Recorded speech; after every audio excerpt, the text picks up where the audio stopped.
I'm Andrew Edwards, and you're watching Gear Live.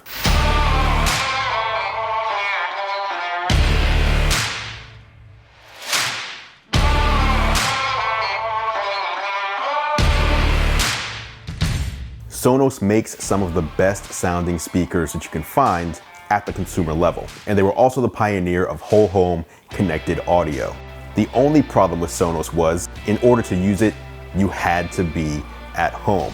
All of that changes with the Sonos Move, the first portable speaker from Sonos that gives you great sound quality no matter where you are. I was able to spend some time with the new Sonos Move last week in New York City, and in this video, I share my thoughts. What's going on, Tech Squad? Andrew Edwards here, editor-in-chief of GearLife.com, and as I mentioned today, we are talking about the brand new Sonos Move. Again, this is the first portable speaker from Sonos that lets you take that great signature Sonos sound quality with you on the go. And if you're unfamiliar, Sonos has been around for quite a while, I think about 15 years, and they're basically the first ones to give you whole home audio. And what I mean by that is putting different speakers in different rooms of your house and then being able to use a device like a smartphone or a controller to either play the same track in all rooms on all those speakers or play different music in different parts of the house, all from the palm of your hand. We do see a lot of that these days with speakers like the HomePod from Apple, speakers from Google,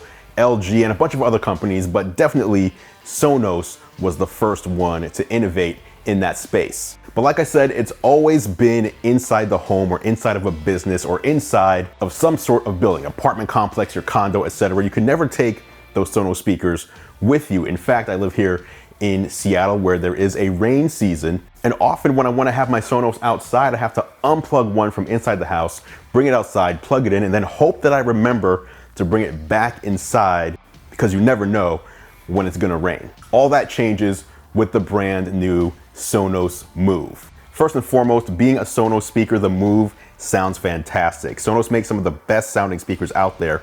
And in fact, when I saw that the Move was portable, I was worried that there'd be concessions made on sound quality, but the Move actually sounds better than the Sonos One and sounds better than the Sonos Play 3, although it's not up to the level of the Sonos Play 5. But if you're familiar with Sonos's good, better, best speakers, fitting in a portable speaker between better and best, it's pretty impressive. Being that it's a portable speaker, Sonos has built something that they're calling Automatic Trueplay. If you're familiar with Sonos Trueplay, you put a speaker somewhere and then you walk around the room kind of waving your smartphone up and down while the speaker measures through the microphones on your phone how the sound is in different parts of the room and optimizes the speaker for the area that you placed it. Of course, something like that isn't going to work with a portable speaker because you'd always have to be waving your phone up and down every time you moved it around. So instead, the Sonos Move will automatically tune using onboard speakers to optimize the sound. So Auto Trueplay on the fly, anytime it moves, there's an accelerometer inside the Move so that it knows when it's been picked up, and anytime it's been picked up and set down,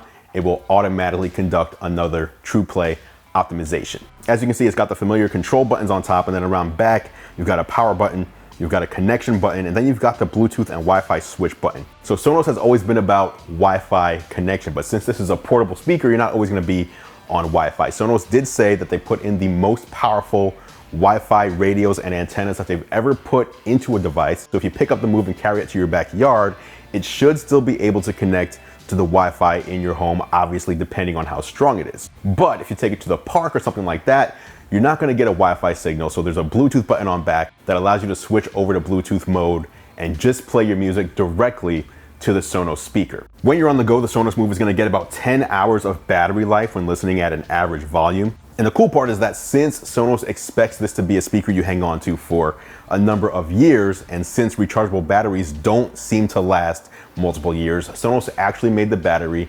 user replaceable. So if in 2 or 3 years you find your battery life has degraded, you can easily buy a battery replacement from Sonos. Also, speaking of battery, I mentioned the 10-hour of built-in battery life.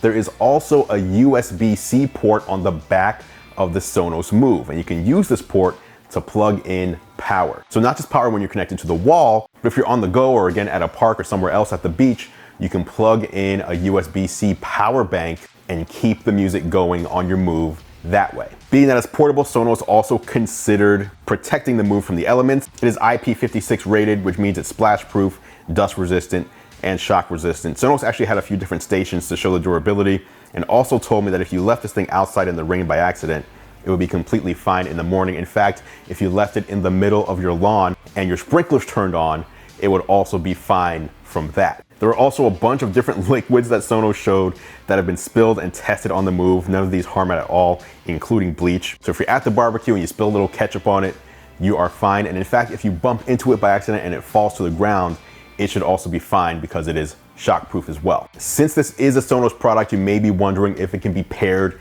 to other Sonos products, and the answer is yes. Two Moves can be paired together to create a stereo pair, one the left channel, one the right channel, but they cannot be paired in any other configuration, like using it with a Sonos sub or pairing it in a 5.1 surround sound configuration. But that said, you can group the Sonos Move with any other Sonos speaker in your home. I did mention it has microphones built in that it uses for that Automatic Trueplay feature, but those mics also work for voice control. So you can pick between Amazon Alexa or Google Assistant, which will allow you to control the Sonos itself as well as any other smart devices in your home that are compatible with your assistant of choice. AirPlay 2 is also built in, so if you have iOS devices, you can play directly to the Sonos Move. And one last thing I need to give Sonos credit for is the design of the handle on the Sonos Move. When you look at it from the outside, it looks like it's gonna be uncomfortable to carry around. It is just over 6.5 pounds, but the handle is recessed into the back, and when you pick it up, it is actually super comfortable. So again, little thing, but on a portable device, you wanna make sure it looks good. There is no external ugly handle, but the handle that's built in feels great. The Sonos Move will be available on September 24th, and it'll be available in Shadow Black. It'll cost $399 and come with a charging base in the box as well. If you need an additional charging base, that will cost you $80. So there you have it, guys. That is the brand new Sonos Move. Let me know what you think about this. Do you plan on picking one up? Is it too expensive for your taste? Let me know down in the comments and I will meet you there for further discussion. I will be going more in depth on the Sonos Move on our podcast, Geared Up. If you don't know about it, Geared Up is our weekly podcast that I do with John Rettinger, formerly of Techno Buffalo. I will leave a link down in the description in case you want to check that out and subscribe to our audio show. Again, this drops on September 24th, and I hope to have a review of the device before that time. And if you want to see that, be sure that you are subscribed to the channel. Till next time, thanks so much for watching. As always, guys, I appreciate your support. I'm Andrew Edwards, and I will catch you in the next video.